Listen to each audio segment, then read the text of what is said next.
Assalamualaikum warahmatullahi wabarakatuh. Bismillahirrahmanirrahim. Alhamdulillahilladzi faradal hajja wal umrata liman istata'a ilaihi sabila. Asyhadu an la ilaha illallah wahdahu la syarikalah wa asyhadu anna Muhammadan abduhu wa rasuluhu la nabiyya ba'dah. Allahumma fasalli wa sallim ala nabiyil karim wa rasulil azim sayyidina wa maulana Muhammadin wa ala alihi wa ashabihi wa man tabi'ahum bi ihsanin ila yaumiddin. Amma ba'du. Faqad qala Allah subhanahu wa ta'ala wa huwa asdaqul qail. A'udzu billahi minasy syaithanir rajim. Bismillahirrahmanirrahim. Al-hajju ashhurun ma'lumat. Faman farada fihinal hajja wala rafasa wala fusuqa wala jidala fil hajj. Wa qala an-nabiy sallallahu alaihi wa alihi wasallam, man ata hadzal baita wa lam yarfus wa lam yafsuq raja'a kama waladahu ummuh. Shadaqallah wa shadaqa Rasulullah sallallahu alaihi wa alihi wasallam. Hadratil mukarramat wal mukarramin, para alim ulama, para asatidz, para guru, para hujjaj yang sama kita hormati, orang tua kami, guru kita Al-Mukarram Al-Muhtaram Mbah Kiai Haji Aslam matanallah fi tuli hayati wa nafanallah bi ulumi. Al-Mukarram Al-Muhtaram guru kita Ustaz Ali Mustafa M. Al-Hafiz, semoga Allah berikan keberkahan ilmu dan juga keselamatan dalam perjalanan membawa jamaah umrah. Yang kami hormati Al-Mukarram Nafillah Kiai Haji Fitrah dan juga Ustaz Imam Abi Syauqi, guru kita Ustaz Dr. Sanusi, guru kita Ustaz Suwani MNI, Alhamdulillah Ustaz Hasim Adnan, dan segenap Ustaz wal Ustazah yang lainnya, juga para jamaah Majelis Talim Malam Ahad Baitur Rahmah dan juga Majelis Talim PPH, dan segenap santri, teman-teman tim hadrah dan semua yang hadir. Wabil khusus Bapak Isa Al-Masih beserta keluarga besarnya, Bapak Zakaria dan keluarga besarnya, semoga selalu dalam ridha dan rahmat Allah Subhanahu wa taala. Alhamdulillah, segala puja-puji dan syukur hanya bagi Allah Subhanahu wa taala atas nikmat karunia-Nya bahwa pada malam ini kita dapat hadir memenuhi undangan saudara kita calon Diyufur Rahman Abdullah, yaitu Abang Isa, yang insya Allah akan berangkat bersama guru kita nanti Pak Kiai Haji Ali Mustafa M. Al-Hafidz dalam rangka ibadah umrah. Kita doakan semoga beliau sekeluarga diberikan kemudahan dan kesehatan, kelancaran ibadahnya, dan pulangnya selamat membawa haji umrah yang mabrur. Amin ya rabbal alamin. Mohon izin, kita doanya, saya masih kondisi masih kurang sehat, lagi pengobatan baik medis maupun herbal ya, karena penyakit yang memang sudah 3 tahun berjalan ini. Bismillahirrahmanirrahim. Sama izin, tadi sudah kita dengarkan tentang pesan yang paling utama, yaitu adalah bekal takwa. Allah Subhanahu wa taala mensyaratkan ibadah haji atau umrah itu dengan syarat yang sangat ketat, yaitu 3 syarat. Ketika Allah menyatakan a'udzubillahi minasyaitonir rajim, bismillahirrahmanirrahim, al-hajju ashhurun ma'lumat, faman farada fihinal hajja fala rafatha wala fusuqa wala jidala fil hajj. Yang artinya ibadah haji itu bulan-bulannya ditentukan. Masuk kepada makna haji di sini adalah umrah, karena haji pasti umrah.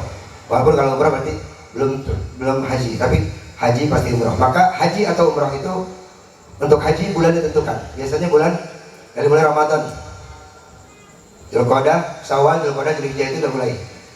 Barang siapa yang pada bulan itu masuk bulan haji, dia mendapatkan kewajiban untuk memenuhi ibadah haji, maka jangan sampai dia melakukan 3 perkara. Yang pertama, rafas, berbicara yang kotor, berbicara yang mengandung syahwat, berbicara yang porno, ataupun berpikir yang jorok. Wala rafas wala fusuk, jangan sampai juga berbuat melampaui batas-batas hududullah. batas-batas hukum Allah dalam ibadah haji maupun umrah. Yang ketiga, wala jidala fil hajj. Jangan sampai terjadi debat, terjadi perkelahian, terjadi pertentangan, pertengkaran dalam melaksanakan ibadah haji. Begitu juga syarat ini masuk ke dalam perjalanan ibadah umrah. Artinya syarat ini menjadi syarat penentu. Duitnya cukup, badan lahir batin sehat, jasmani rohani. Tapi di sono kesenggol orang marah. Ada aja Pak. Kita kadang-kadang nggak tahu. Mungkin kita banyak istighfar soal itu. Ya nanti apa yang perlu dibekal? Tadi Kiai udah ngasih satu bekal yang utama takwa. Mungkin nanti sedikit saya tambahin bekal itu melengkapi.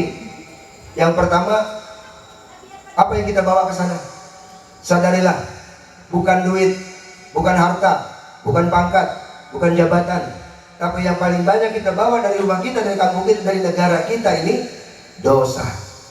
Ya bagi saya, siapapun kita, nggak dilihat sama Allah. Siapa kita, kedudukan kita, pangkat nggak, tapi Allah lihat hati kita. Allah lihat juga perbuatan kita. Hadirin rahimakumullah, bahwasanya sampai di sana bagi saya, kalau bisa begitu turun pesawat di bandara itu masih sujud syukur. Itu yang kalau saya kesana saya lakukan itu. Ya kita di antara di bawah tangga pesawat itu mundur dikit, sujud syukur lah itu. Ya 5 menit lah. Kita minta. Yang pertama berterima kasih kepada Allah kita sampai ke tanah suci. Yang kedua di sujud itu kita minta tobat dosa-dosa kita dari akil balik sampai hari gini. Dari akil balik sampai hari gini bisa gitu nggak dosa kita? Kagak. Jangankan yang kemarin. Barusan tadi pagi, sore, maghrib kita punya dosa kita udah lupa mungkin. Ya. Apalagi sampai akhir balik. Tapi Allah Maha tahu, malaikat mencatat, rakibul atid mencatat semua itu. Maka kita mintakan di sana sama Allah. Tempat-tempat mustajabah doa. Jadi yang pertama yang kita bawa di sana itu bukannya saya itu siapa, saya itu apa, bukan. Tapi saya itu adalah hamba Allah yang banyak dosa. Itu yang pertama. Sehingga ketika ini kita sadari, maka nanti kita akan terus dibimbing oleh Allah. Maka ada orang yang suka kagetan di sana. Sebenarnya bukan diikom, bukan dibalas sama Allah, tapi diingetin. Ada yang susah makan di sana Pak. Karena apa? Ngelihat masakan sono ngomongnya beda. Enak apa ini begini? Bahasanya begitu. Tapi kalau umrah kayak ya, kalau umrah mantap. Makannya itu pokoknya mau berkat ke hotel tuh pasti dapat. Kalau haji itu enggak ada kemarin tuh.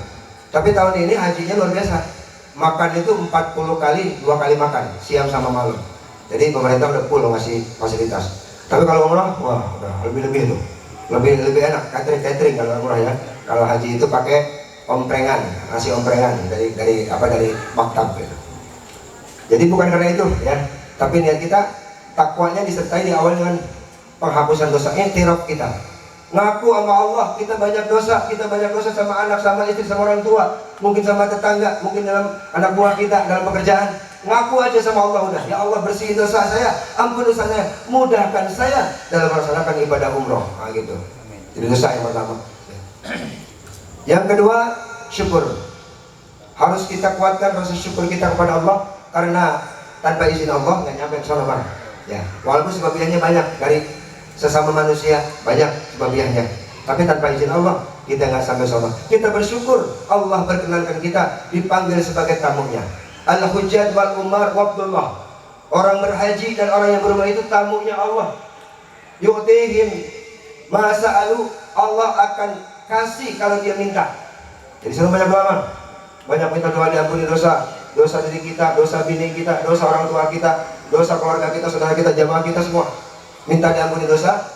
Apa yang abang minta, kata Allah, yu'tihim ma sa'alu wa yastajibu lahum ma du'u. Akan Allah jawab doa-doa orang haji dan umrah. Makanya Arafah itu mustajabah doa. Ada Raudhah mustajabah doa. Ada Multazam, Hajar Aswad, Hijri Ismail, Rukun Yamani, Rukun Irak. Semuanya itu adalah Haulul Ka'bah. Tawaf 7 putaran itu adalah tempat mustajabah. Masjidil Haram, Masjid Nabawi, juga jangan lupa nanti Masjid Gomama. Sampai ya Masjid Gomama. Ya. Saya punya rahasia. Saya sakit kemarin haji itu sakit. Saya dengan pakai Haji Nawawi bawa 133 jamaah. Tapi di sana saya sakit. Badan saya turun 9 kilo di Mekah, di Madinah. Ternyata penyakit saya luar biasa. Mohon maaf, ternyata dokter udah gak sanggup. Karena emang gak ada santet. Kawat 2 sama pisau 2. Ada 4. Saya berdoa sama Allah. Ketika 8 hari Madinah, ziarah ke Rasulullah, saya hadir ke Raudhah, saya munajat.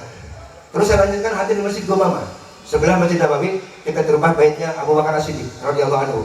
Saya doa di sana, ya Allah, saya bawa penyakit, saya bawa dosa, saya bawa penyakit. Pertemukan saya di Mekah dengan obat atau orang yang bisa ngobatin saya dengan izin Engkau. Alhamdulillah doa saya kabul. Di Mekah saya dipisahin sama rombongan. Saya ketua rombongan 40 jamaah saya. Tapi saya nggak satu lantai, lantai 3, lantai 4. Saya sendiri lantai 3. Ternyata saya ditemani dengan satu orang yang tahu dengan izin Allah penyakit saya. Alhamdulillah pulang haji. Jadi selama haji itu saya bawa itu penyakit. Alhamdulillah Allah kasih ijabah, Allah kabul. Itu Masjid Gumamah, masjidnya mukjizat. Ketika Nabi dinaungi atau turun hujan karena panasnya saat itu panjang sekali kemarau, maka di situ dinaungi disebut Masjid Awan, Masjid Gumamah namanya. Itu kalau bisa hadir nanti pakai sana. Kita berdoa munajat, insyaallah kabul. Jadi bersyukur. Yang kedua syukur. Kita sampai sono dalam keadaan sehat dan yang nggak pernah kita impikan ternyata kalau Allah panggil ya sudah. Ya, kalau sudah Allah panggil kan Nabi Ibrahim bingung. Ketika Nabi Ibrahim disuruh manggil orang, ketika habis bikin Ka'bah, suruh manggil orang. Nabi Ibrahim ini kepanjangan ke sini. 15 menit kira-kira. Apa manggil orang? Wa anzim bin nasi bil haji ya'tuka rijalan wa 'ala kulli dhamir yatina min kulli fazin amin. Allah beritahu, ya Ibrahim, panggil manusia untuk bikin haji. Di dalam tafsir Ibnu Katsir dijelaskan di situ, Nabi Ibrahim bingung, ya bagaimana ini mau dipanggil? Orang di sini cuma saya sama anak saya, sama istri saya. Nggak ada di sekitar Mekah itu manusia. Apa kata Allah? Urusan panggilan yang terdengar itu urusan aku. Allah yang mengatakan semua panggilan itu. Makanya dalam satu riwayat naik Jabal Abi Qubais, ya, Nabi Ibrahim untuk menyeru manusia untuk datang ke Mekah untuk berhaji. Dan panggilan Allah itu sampai jangankan ke manusia, lautan pun mendengarkan, ikan di dalam lautan mendengarkan, angin semua membawa panggilan Allah.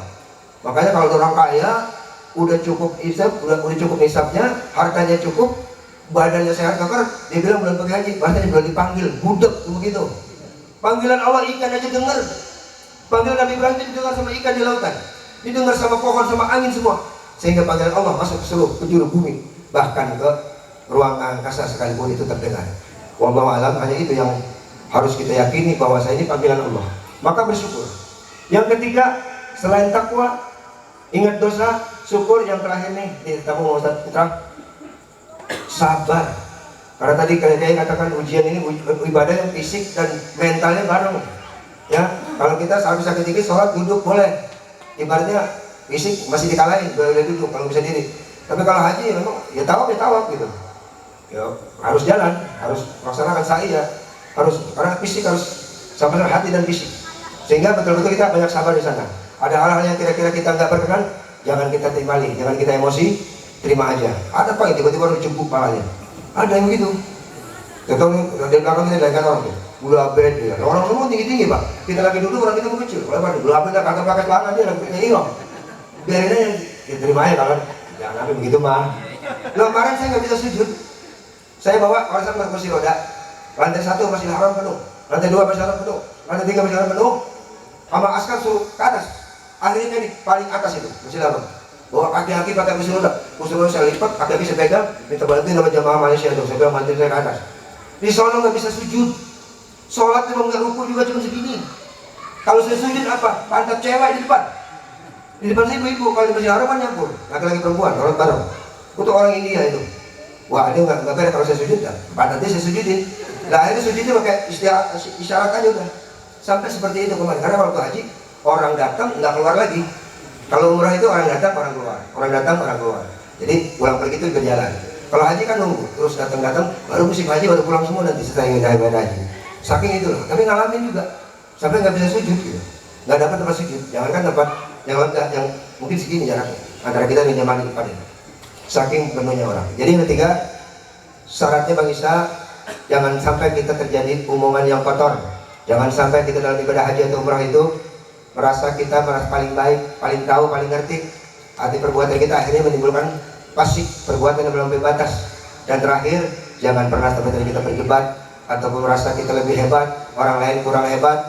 Omongan kita bisa lebih baik sehingga orang lain harus dengerin, orang lain nggak terima itu kita timpalin. Jangan sampai terjadi seperti itu. Intinya banyak mengingat dosa-dosa kita, Yang kedua, banyak bersyukur atas nikmat Allah. Yang ketiga, banyak bersabar atas segala cobaan dan ujian dari Allah. Karena ibadah haji atau umrah itu ibadah yang berat, yang membutuhkan kekuatan jasmani dan rohani bersamaan. Mohon maaf lahir batin, billahi taufiq wal hidayah. Wassalamualaikum warahmatullahi wabarakatuh.